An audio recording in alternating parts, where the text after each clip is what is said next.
Okay, so the first thing we were looking at is what's your role as a principal in integrating e-learning across the school? Well, that's a really interesting question, because when you start talking about integrating, you're talking about a whole lot of other factors that drives it. So perhaps I can talk about things like having a clear vision and a clear mission and clear values.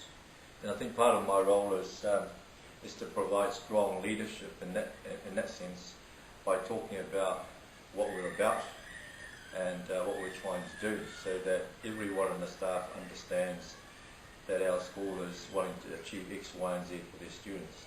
So the link there is really important when you start talking about digital leadership. I think the thing that I feel strongly about is the idea that as a principal or as a leader of the school, that I've got to be seen to be motivated about being part of the digital literacy. So in that sense, I think I try and, when I communicate with the staff, I try and use tools that they could use in the classroom. So for instance, if I was doing a presentation to staff in staff meeting, I try and look and say, could I put them into a PowerPoint? Or could I put into something else that staff could see that I'm trying to use some of these tools that we're expecting them to use in the classroom. So part of leadership is, while I may not be competent with all of those tools, is having a go at trying to provide that leadership to the rest of the staff. I think it is important that they see me as a learner, because with our staff, we've got staff who are absolutely brilliant with the technology, and then we've got some staff who are not so brilliant, and that's not to say that they're not trying, but the fact is that that is the way it is in terms of the capacity or the capability of people. So I see myself as a learner, and I think if they see me as a learner, then we're growing together. And so hopefully as a result of that, not only their confidence grow, but also my confidence grow as well. Looking at planning, and strategic planning is quite important when you start thinking about digital, because the element of that is also about planning money. So strategically we're saying, well, this is what we want in the long term. So how do we get there? So the focus is not just talking about, it'd be really good to have the literacy or the technology and so forth in that sense, but also we've got to be planning what is it that teachers do need to have inside their classroom. So I guess in that sense I'm talking about the resources that are in the classroom. So for instance, what do teachers need by way of tools so that they can use it in their teaching. And currently we're working that every classroom has a data projector in their classroom so that teachers could use that. The other element of that is that every classroom has got a pod of PCs, so that's a very clear undertaking that we do value literacy, technology in the classroom. I think the other part about that is having a good infrastructure. So we've got wireless as well as PowerPoint, plug-on, technology. So I think those are things that are quite important when you start talking about utilising technology, in teaching and learning for students. I think the other element that is becoming more important is how do we grow leaders in the school who are very, very confident about the technology, about the digital. And I think part of that is actually really understanding that it isn't just for one person. That we are all working towards having a lot more than one person who's very good at it. And so part of the role that I take as a leader is that have we got a program that actually picks that up, and then do we have a sustainability program to pick that up as well? So currently we've got teachers who are involved in the contract, but those teachers are expected to grow other teachers at the same time, so that by the end of this year we will have, instead of 2 people that we started with, and this being the 30 of the contract now, we've got, I think, 5 competent people, and so by the end of this year we will have 7+ more people that are going to be actually working using the digital. I guess you're touching on my next question. So, how do you ensure full participation from teachers in the e-learning and development? And that's a really important question when you're looking at the succession development going forward. So, at our school at the moment, we've just established looking at things like professional conversational learning.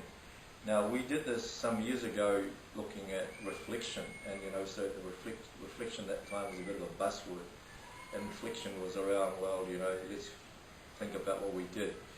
But so we've taken that a little bit of a step further by setting up what I call professional conversational learning, which looks at having teachers of the same status working together. And that particular group is facilitated by the different senior management group.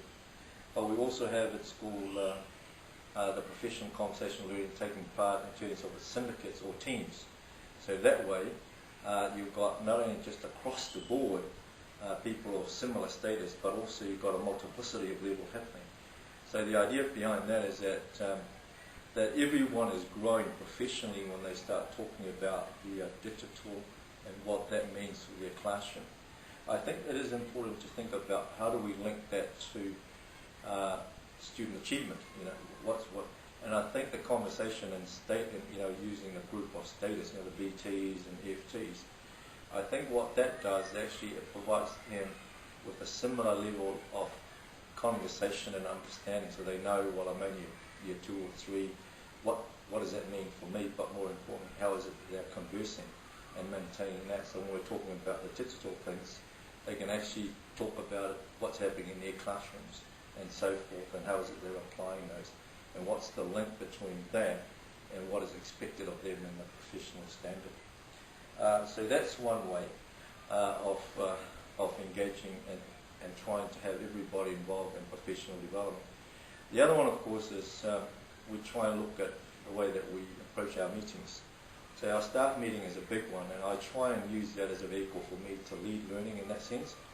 But bringing in, I think at times I've just gone online with everybody there, so that we're working from online and so that people can have a go at it in their classroom. But more importantly, I think we're also asking teachers to bring their laptops. So, as you know, some of our staff meetings is also about, well, let's have a look at all your laptops, and everybody has to be getting onto a site and using those things to talk about. So that's trying to engage in the full involvement of staff.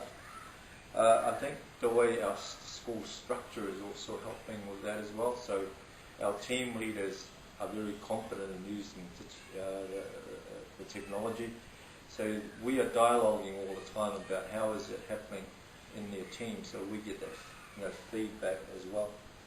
And I work with the senior management team, and part of that is we went down to, well, we've been attending now for the last 2 years the conferences in Rotorua, and that's been a really nice way of sending out a very clear message, not only just ourselves but also to the community about how important it is for our school to be digital literate in the future. I guess the next question is, how has your leadership and the teachers' newfound knowledge of the digital world helped raise student achievement? Well, student achievement doesn't occur because we're using technology. I think that needs to be clearly said. What we're saying is that the conditions that help student achievement is for teachers to be able to use the tools.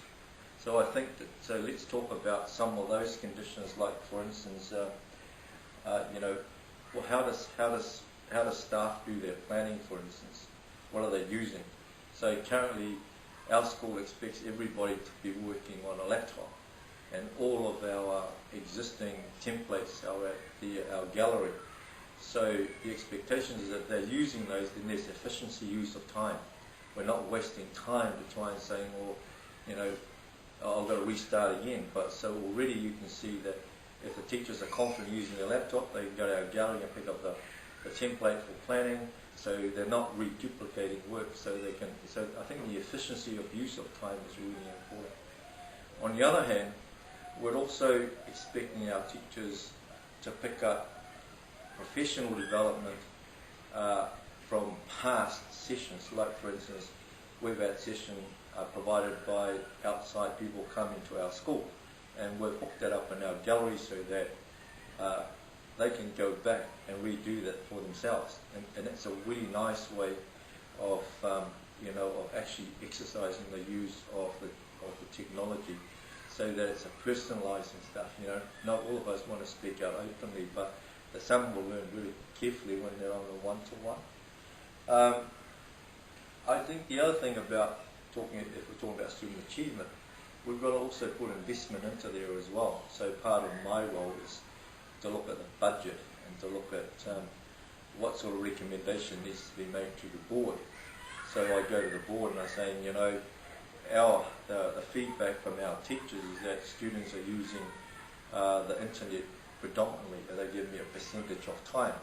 So then when I put the budget together, it's about recommendation to the board with the view that if we get those resources, the student's going to use it, and what we're saying is if the students are using that will have an impact for students in terms of their attitudes toward learning. So when those things are working, the chances are that the students will actually achieve. And then, of course, I think the final one that probably is most important is that the teachers using data from what they're doing in the classroom. So they're accumulating all this data. So the question is, have we got a student management system to pick that up in? So at the moment we've got a student management system that as soon as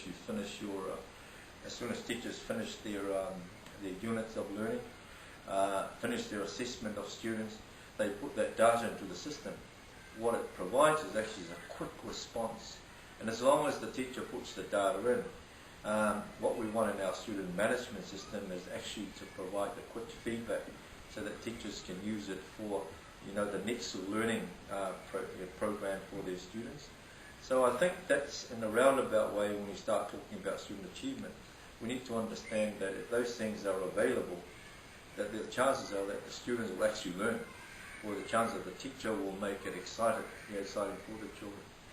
And finally, I think talking about student achievement, and this is a real big one, because I think the issue is about how confident is the teacher to utilise what is available. And so I think we talked about it earlier on. There's a huge variables in terms of teacher understanding, teacher knowledge, and so forth. So we will continue to work on that, and I think from our point of view, as I was saying, that was the reason for trying to grow the leadership capacity, not just for one or two, but have everybody becoming confident so that I can just go along to whoever is next to me and saying, this is what's happening. So that's a real challenge, I think, in the future, because there's no, I think for me is that it is absolutely pivotal that teachers of today need to know how to use technology. And it's not, and I think it's wrong to say if they use technology, the students will learn. What it is, it's about if they use technology, it will probably motivate the students and motivate the teachers to look at teaching and learning.